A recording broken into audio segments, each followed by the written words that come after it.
So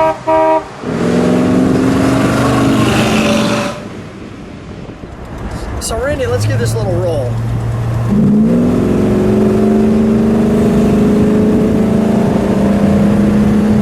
It is furious. Very nice, very nice. Hi, I'm Lou with another episode of My Car Story. And today I'm in Minneapolis in Minnesota in the suburbs. And I've got Randy Geyer and Mike. Mike, your last name? Swedal. And Mike's information will be, he's the restorer of this car, in the description of the video. And Randy, what year, make, and model do we have here? This is a 1960 Plymouth Fury SonoRamic Commando. Convertible. And this one, well, I want to start with the condition that Mike started off with. What is this? This car was actually found in a junk pile. That was a pile of cars used to shore up the side of a riverbank in southern Minnesota. Wow. So.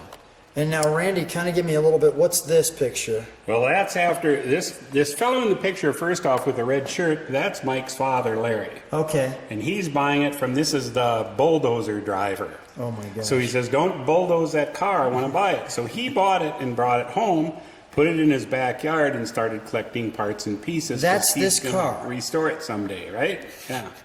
And Mike, tell me, what is this? This is the car when it got to my place and starting to disassemble it, so And starting the restoration process. It turns into this. I'm jaw dropped. How does it go from that to this? And Randy, tell me what the color is. Well, I call it caramel. Show me why. When Michael asked me, he got it close to, he needed it to be painted. He said, what color do you want it? And I said, I want it the color of those Kraft caramels that we used to eat when we were little kids. So he's like, well, he's not quite as old as I am. And he goes, well, I don't remember those caramels. So I went and bought a bag so he could match the candy to the color. And we got the SonoRamic Commando shirt. And gentlemen, thank you very much. So well played. All right, so we have the caramels, the shirts on the twins here, and now the unbelievable Furious Fury. What a face on this car. Take a look. So, all right, Mike, why don't you just start telling me what happened to make this? Yeah, this is one of my all-time favorite restorations, just because I believe anybody can restore a car that's got all of its parts and it's all there, you know. This car took several parts cars and collecting parts for several years before we were able to have enough to rare parts to put this thing back together again. How long did the restoration take? Again, this one was about a 2-year process. I usually go with 2 years, and that's pretty normal for most cars. With other cars going in the meantime as well. So, but it just usually takes that long for some of these. I don't even know if you could call this a car in that picture. I mean, to be fair, it took parts from several much better cars. So all of the bolt-on sheet metal is all from other cars. And the main thing was to capture the convertible parts and save them and weld them into a host of parts cars that we got to. Now, your dad has a philosophy on cars with convertibles. What does he say? I grew up with, if the top don't drop, it's a parts car. And wait, if the top don't drop, it's a parts car. So it's a parts car. So anything convertible, we grabbed a hold of. And that was that. That's how he ended up with the car, and then Randy purchased it from him. Kelsey Hayes wheels? Is that what these are? Those actually are, yes. And then I want you to focus on, look at this interesting chrome piece, but notice the work right in between. You've got that nice color that wraps right down into that. This wonderful curved glass. And this quarter panel, that goes on for a while. I mean, as Randy likes to say, you know, pile the chrome on. Yeah. This is about as chrome-tastic as you can get. And just meditate, I'm going to get that angle, on that right there. That is a monster fin right in your face. Yeah, straightening the bodies on most any of these 50s or 60s cars for a body man is a chore. All right, that's a hand next to the size of that badge. That's a big bad. I could use that thing as a Frisbee. And if you can't use that as a Frisbee, well, this is a manhole cover back here. Holy cow. That whole piece is actually an option. This is an option. The fake cover, or whatever you call it, yeah. Wow. I mean, you could actually like hold on. You could sit in here and then just hold on to that fin and ride back here. Wow. And that is big script. Again, there's a hand as comparison. I mean, that is, you know, it's a Plymouth. Let's open the trunk, shall we? We've got some trunk and treats for them while I feature this fin.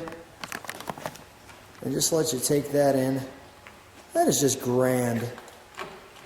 Randy, what makes you such the historian? Because you like to keep the cars just the way they are. I do. I enjoy the history of, say, this is a 60 Plymouth, and just learning about 60 Plymouths in general. I enjoy that history and why they designed them that way and why they made them, who designed it, all that kind of stuff. But I also enjoy the history of this exact car and where it was and who owned it and where it came from. Of course, on this particular one, unlike some of my other cars, it came from a junk pile. We came from a junk pile. Share with me what this block is in the back here. Well, that's interesting because through the mid-50s and into the mid-60s, Chrysler had their push-button transmission that everybody is pretty familiar with. But in the push-button transmission, there is no park. There's only neutral. So you put it in neutral and you set the parking brake. Sometimes people call it the emergency brake. And then Chrysler in the factory included this wheel chock. So if you were parked on a hill and you were uncertain about the parking brake, you would chock your wheel with this. Wow. So in the element of trunk and treats, we've got a great treat for you. And I just want to start by showing you there that treat is in the listening pleasure and the comfort here, and that's part of the 60s Plymouth accessories. Enjoy complete driving pleasure. So individual, your solid Plymouth. And I love how the kids drive in this one. It's always good to put the kid behind the total tugboat that this car is. Don't worry about the brakes. That's all right. By the way, there's no park. Yeah, there's no park. Just put him behind it. He's about 2 years old. That'd be fine. He'll be no problem. 5 or 6 there. You get your listening pleasure. You have your safety accessories for those kids who you let drive. You can see that. Driving aids. Big spotlight. Your convenience items. Which is really cool to see this. Your light, etc. Other accessories, your steering wheel, that's a deluxe steering wheel, which we have here. Your dual exhaust. Your styling accessories, there's that rear sport deck, as it's called. And your sport tone paint, which we have on this one. That's exactly how my wife acts when I come home from a My Car Story episode. She just looks just like that. And then that's the smack I usually get, just kind of for thinking that, if she watches the video. Just a quick crack. We both have our heads turned afterwards. But that's standard equipment table right here. But I wanted to show you this solid Plymouth 1960 and go through some of this. They show the rust. There's your fin.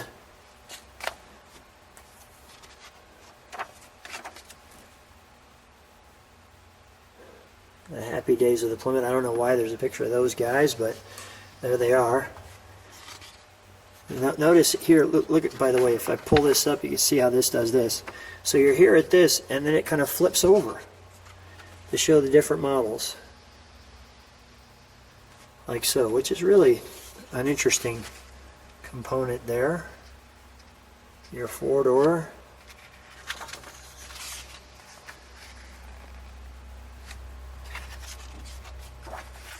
Your station wagon.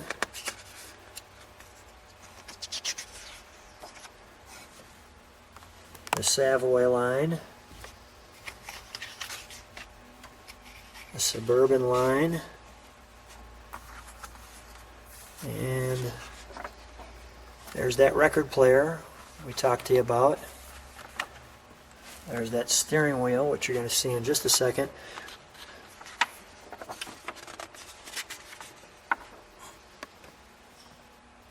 Does this one have the 413? This one has the 383 SonoRamic Commando, which is super rare for that car. Most of the SonoRamic Commandos were 361. Okay. Tell me what we have here. We have here Go ahead, is the pick that record up if you player would. for 1960. We know the earlier ones came with what they call the Highway Hi-Fi, which is a 16 and 2/3 record. Yeah. This one here is in 1960. They came out with 45 record players, so Show they how that actually We've got some foam in there Yeah, packing okay. it because Yeah. they're what they call a stacker. Okay. And they hang from springs, and so you put the records on from the bottom on these, and they actually will play 45 records.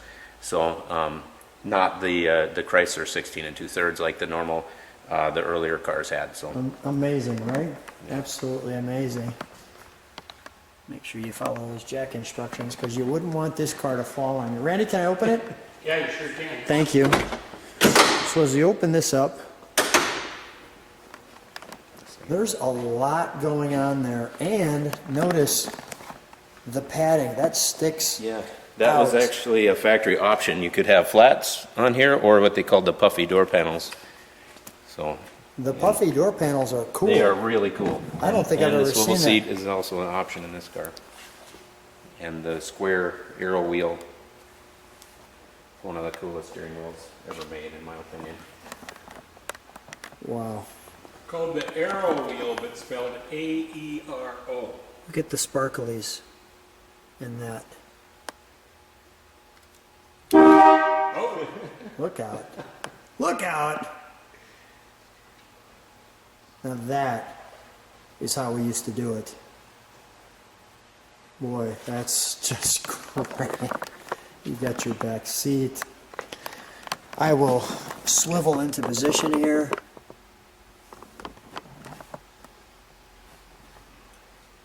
Mirrors. Top. Wipers. There's your push button dash. As I click in.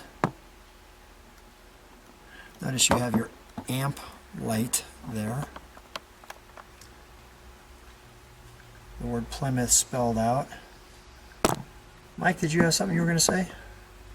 No, I just thought it was really neat how they did that as a separate, the speedometer is a separate pod than the dash, so on these is pretty wild styling.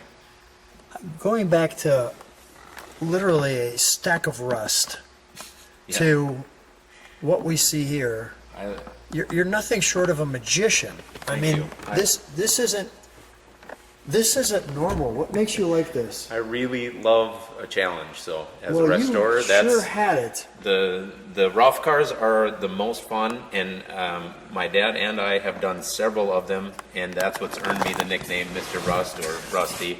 So And you have two children. It is Rust-Oleum and Surface Rust Surface is Rust. what- Yeah, those are the two young ones at home. Let's, Randy, if you could jump in, can we shut the trunk for a moment? Just so we can get the, when I go back there, we don't want to smoke anybody out. If we can open the hood.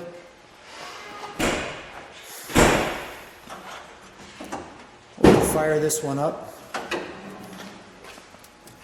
Is the plate on the grill? Where's the plate on this one, Mike? the plate I think is up. Oh, there it is. I see it. Okay, There we go. up under there. Yeah, I was right. It was on there. We just had to look a little farther. now just to mention on the battery, I know there's people that'll criticize because I have a modern battery in there. I have correct antique batteries that look correct and all that, but for just driving around town, I go with modern batteries that are more dependable, so.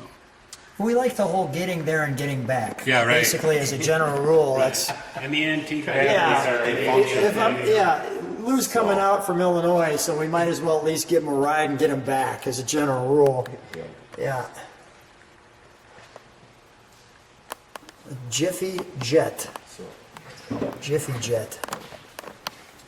Wait till you see how this cross ram works. All right, let's fire this up, shall we?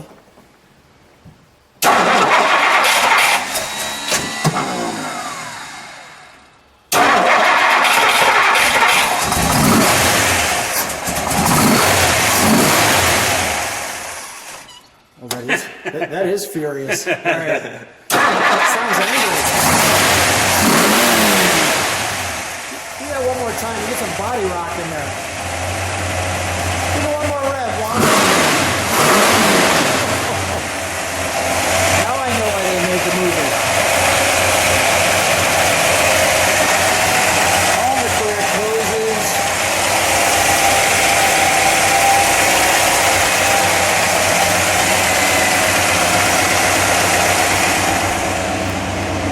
Juan, if you could step on the brakes for just a second.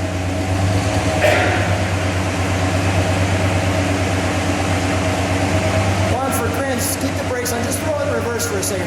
Push that reverse button. I think the reverse light's bigger than the brake light. I guess when you're backing this much up, they want to make sure you know you're coming. All right, let's put it back in neutral. Thank you, sir. And then you can see, is it single exhaust or dual? Oh, dual. Yeah, I can see dual.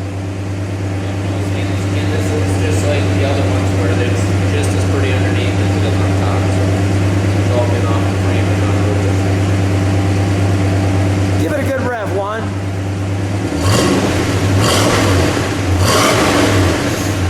Oh, that sounds so sweet. That is sweet.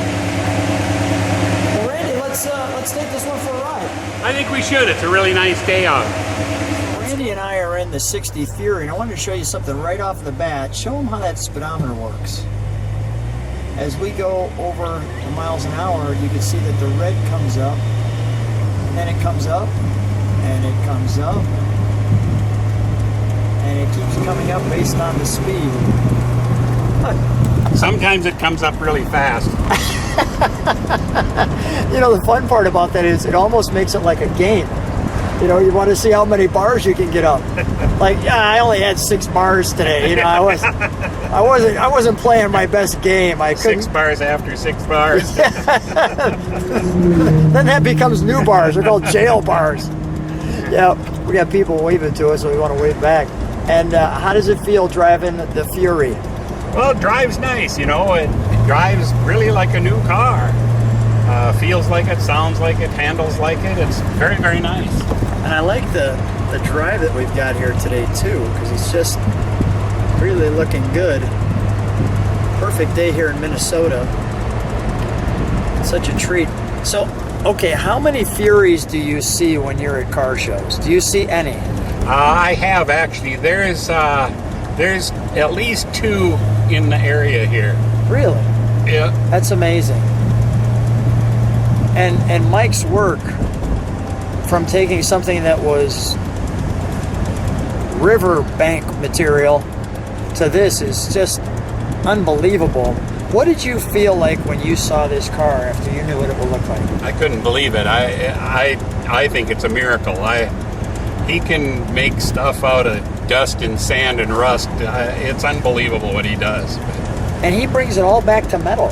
He does, yeah. I mean, he's filling in miniature holes. Unbelievable. Him and his father, unbelievable craftsmen. And but I mean, just enjoying the ride. People all waving. What's the reaction at the car shows? Well, it attracts a lot of attention. It's got a fancy interior and swivel seats, and of course the big cross ram engine, and so yeah, it's an attention getter. Show people those sparklies there. You can really see it clearly here. So cool, so cool. As we're taking the twisties here, but a perfect day. I shared with you, and you've got some great cars that you've shared on the channel. I appreciate that, but this is probably my favorite, and I just think it's so overdone.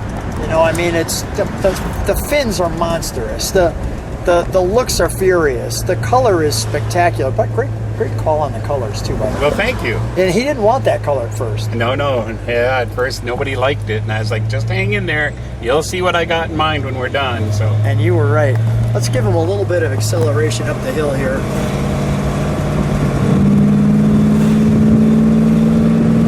Very throaty. Very throaty. Well, Randy, so much fun. Such an amazing car. We'll drive this one around a little bit more, but thanks for being on my car story. Well, thank you, Lou. My pleasure.